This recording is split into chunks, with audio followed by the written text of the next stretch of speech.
Hello and welcome to the Amateur Austenite. My name is Frances Duncan. I am an author and the founder of the Jane Austen Society of New Zealand. You'd think, being the founder of a Jane Austen Society, that I'd have all sorts of fancy degrees, perhaps a doctorate or a master's. I do have a degree. I have a Bachelor of Arts in Classics, but it doesn't have anything to do with Jane Austen. So I am severely underqualified for my job, which is why this podcast is called The Amateur Austenite, because I am and always have been an enthusiastic amateur. Today we're going to be discussing Chapter 1 of Pride and Prejudice by Jane Austen. This is by far her most popular novel, and one of my favourites, my actual favourite, is Mansfield Park, which is most people's least favourite. This chapter is quite short. It's just under 3 pages in my book. But some quite significant things happen.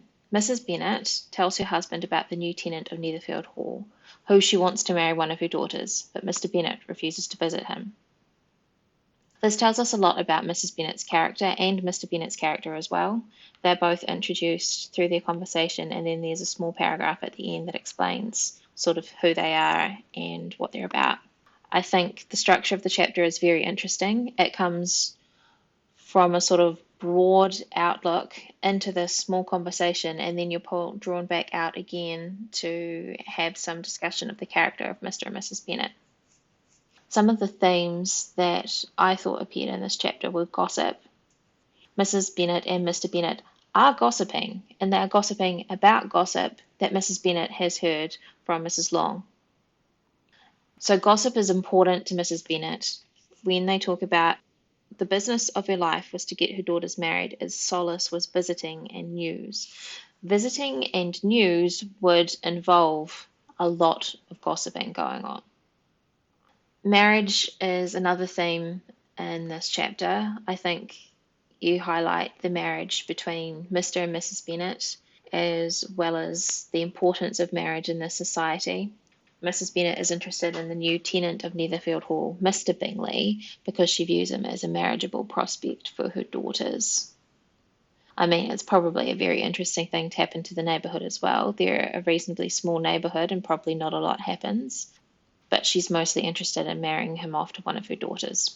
And she names both Jane and Lydia as possible marriage prospects, who are her favourites, which I think is another theme, and Mr. Bennet names Lizzie as a possible marriage partner for Mr. Bingley, as she is his favourite.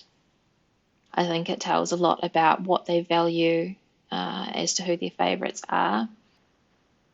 Mr. Bennet values intelligence and humour. He's quite a smart man himself. He's quite a funny man. And Mrs. Bennet values beauty and fun. Lydia embodies the fun and Jane embodies the beauty. So probably the most significant quote in this chapter is the opening line. It is a truth universally acknowledged that a single man in possession of a good fortune must be in want of a wife. What I think is interesting is you can't tell who's talking here, or I can't tell who's talking here. You might have some ideas. I've had it suggested that this is Mrs. Bennet's thought, that it could be an authorial voice. This line stands alone in its own paragraph in my copy of the novel, showing that it is really quite significant and should be taken separately from everything else. As the second paragraph goes on to say that however little known the feelings or views of such a man may be on his first entering a neighbourhood. So this is reducing the value of the first line, modifying the meaning of it. This truth is so well fixed in the minds of the surrounding families, like Mrs. Bennet, that he is considered as the rightful property of someone or other of their daughters. Now that's really interesting use of rightful property. That's very strong. And Mrs. Bennet does very quickly, almost before he appears, believe that he belongs to Jane. And it just so happens that, spoiler alert, he and Jane do fall in love. There will be lots of spoilers in this podcast, by the way, so I hope that you have actually read the book, or I'm going to ruin it for you horribly, and I am very sorry, but I'm warning you now. I think it's interesting that the chapter starts quite broad, then goes into this intimate conversation between Mr. and Mrs. Bennet, and then comes out again to a wider perspective where it's discussed Mr. and Mrs. Bennet's characters. I think you learn a lot about their character from the way that they have this conversation as well. Mr. Bennet made no answer. I think this is quite indicative of their relationship. Mr. Bennet allows Mrs. Bennet to prattle quite a bit, and whether or not he listens to her is another matter. It makes you wonder whether he has a voice in their relationship, but you can see from this chapter that he very definitely does, because he is putting his foot down and saying, I will not visit Mr. Bingley just because you want me to, which is obviously very frustrating for Mrs. Bennet. You get the impression that they probably frustrate each other quite a bit in their relationship. This chapter sets up Mr. Bingley as the hero of this novel.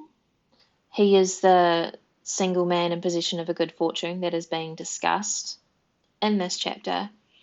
So you wouldn't be remiss to think that he was one of the main characters, except that he's kind of a secondary character. His and Jane's relationship is secondary to that of Elizabeth and Darcy. I suggest also that in this chapter, Mrs. Bennet lies to Mr. Bennet, or she just exaggerates a lot to get him on her side. She says, Sir William and Lady Lucas are determined to go, for in general, you know, they visit no newcomers. If you've read the novel, you know Sir William is actually very fond of company and very fond of being polite, and you can't imagine that he wouldn't visit newcomers. You imagine that he would be the welcome wagon to everyone in the neighbourhood. So I suggest that here Mrs. Bennet may be exaggerating or lying to her husband to try and convince him that he really does need to go and visit the Bingleys when they come. Sir William is one of the other powerful families in the neighbourhood, perhaps second to Mr. Bennet, because he was not originally a gentleman. He previously owned a shop in town and then was the mayor. He has now risen in rank to Sir William, and he was knighted. There were a couple of words that I had to look up in this chapter to understand what they were talking about. So I had to look up Michaelmas. That is the time when Mr. Bingley will take over Netherfield Hall. And the note in my book says that this is the 29th of September, which is St. Michael's Day. The other word I had to look up was caprice, which is a word used to describe Mr. Bennet's character. There are a lot of B's in this chapter, Bennets and Bingleys, and I'm worried I'm going to get them mixed up. Caprice is a sudden and unaccountable change of mood or behaviour.